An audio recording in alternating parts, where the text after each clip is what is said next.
The resort's conference hall hummed with anticipation as Uncle Gerald claimed his place at the front. Behind him, a projector cast a glowing world map across the screen. 42 members of the Caldwell clan filled the room, champagne flutes lifted high, their imaginations already racing.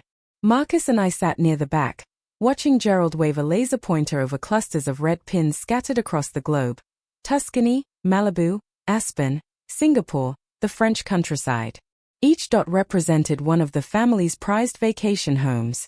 As the eldest Caldwell, Gerald declared grandly, "It falls to me to see that our legacy is passed down appropriately to the next generation." Vanessa leaned forward, practically sparkling with anticipation. Blake was glued to his phone, no doubt calculating market values. "These properties have been in our family for years," Gerald went on, flipping through slides of sunlit villas and snow-dusted chalets. "It's time to formally assign each estate to its new steward." He spread a stack of official-looking papers across the table like a magician revealing his hand. "I've prepared ownership documents. Every cousin over 25 will receive a property, selected according to their contribution to the Caldwell reputation and their capacity to uphold these estates." Aunt Patricia sniffled, visibly moved. "Gerald, how thoughtful." "Vanessa," Gerald announced, "the Tuscan villa will be yours. Your eye for design makes you ideal for preserving its charm." Vanessa shrieked with delight, embracing her husband. "Finally, we can host our wine events there. Blake gets the Malibu beach house. Sophia, the Singapore penthouse. Derek, the Aspen cabin for ski seasons." One by one, cousins were named and handed their documents, each sheet stamped and sealed for dramatic effect.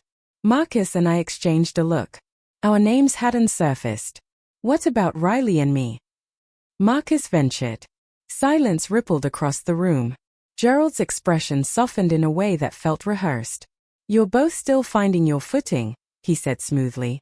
"Riley does remote tech consulting, and Marcus is in grad school. These homes demand financial security and social presence. Perhaps later." Vanessa laughed lightly. "Riley managing a villa in Italy? She'd convert it into a data center." Laughter filled the room. "These estates require refinement," Blake added. "Image matters." "No offense," someone chimed in, "but Riley drives a decade-old Subaru." "I happen to like my Subaru," I replied calmly. "Of course you do, sweetheart," Aunt Patricia replied, her tone syrupy and insincere.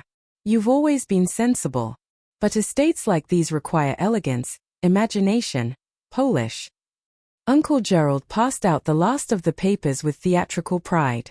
"Look them over, sign, and we'll formalize everything. The Caldwell heritage belongs to those who truly value it." Vanessa was already on a video call, panning her phone dramatically as she bragged about her Tuscan retreat. Blake muttered about projected rental profits. Derek was mapping out a winter launch party in Aspen.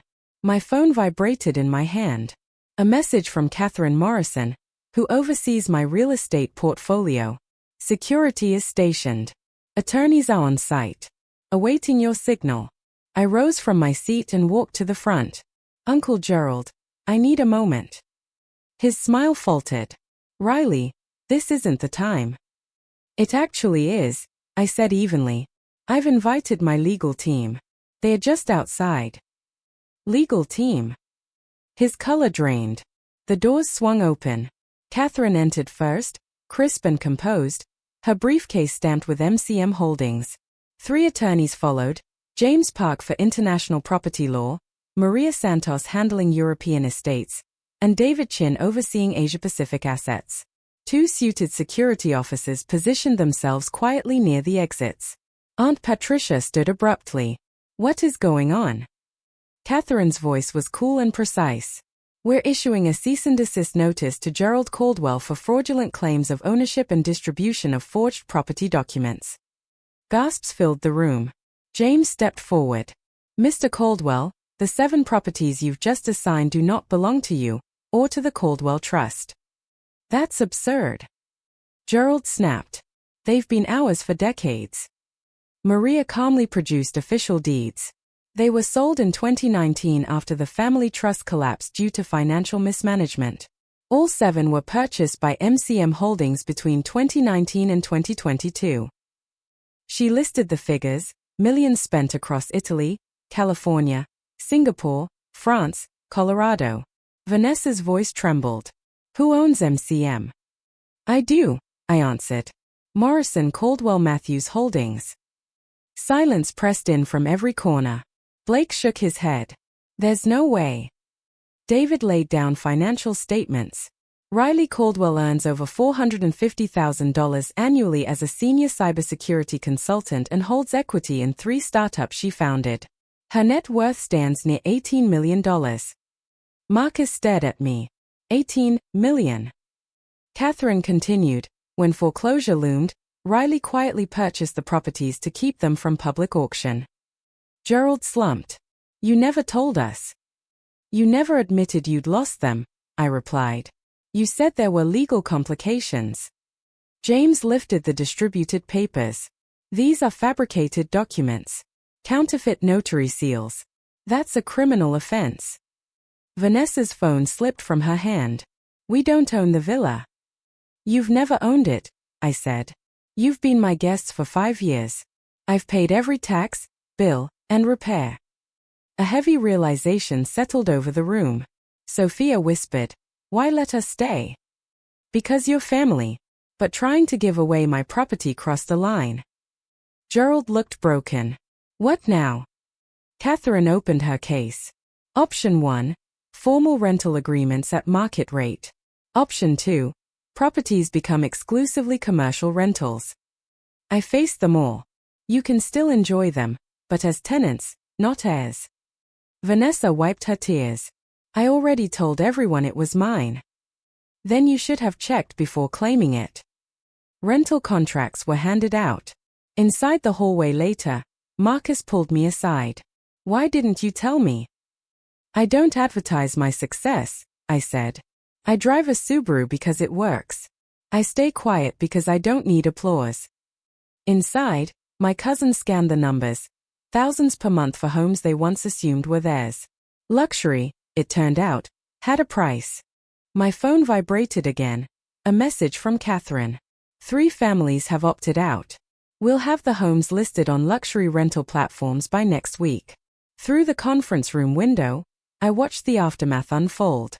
Uncle Gerald sat hunched beside Aunt Patricia, quietly confessing how the trust had collapsed years ago.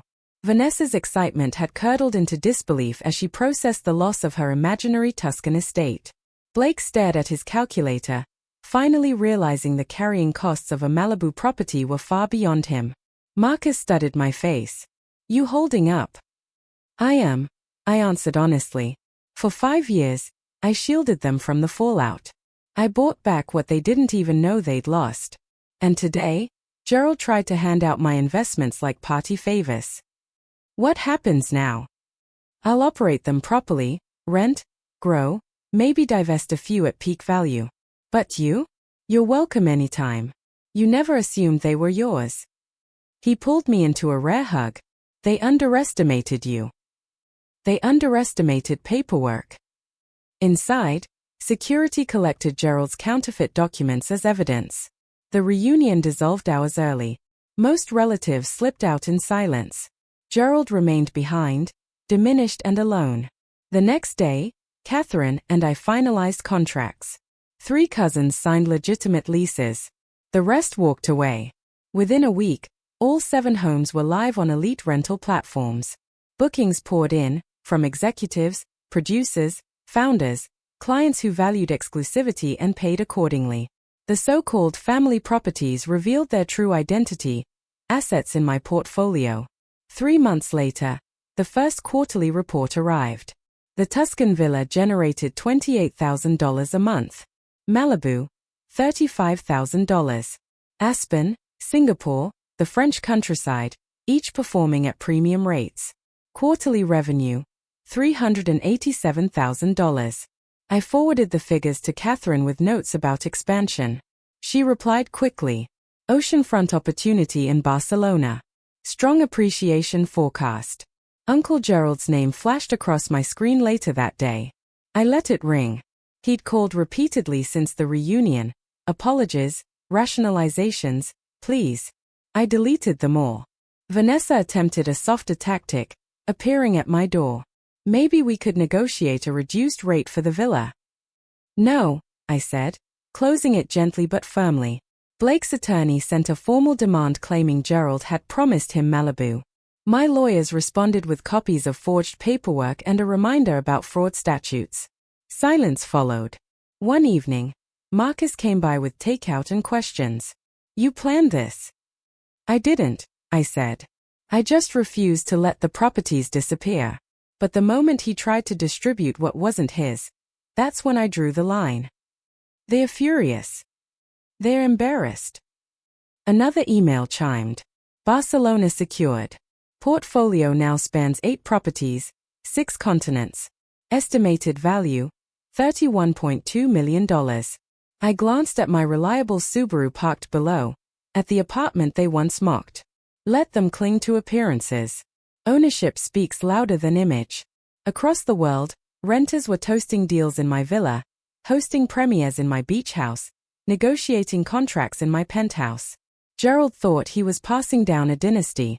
Instead, he exposed the truth.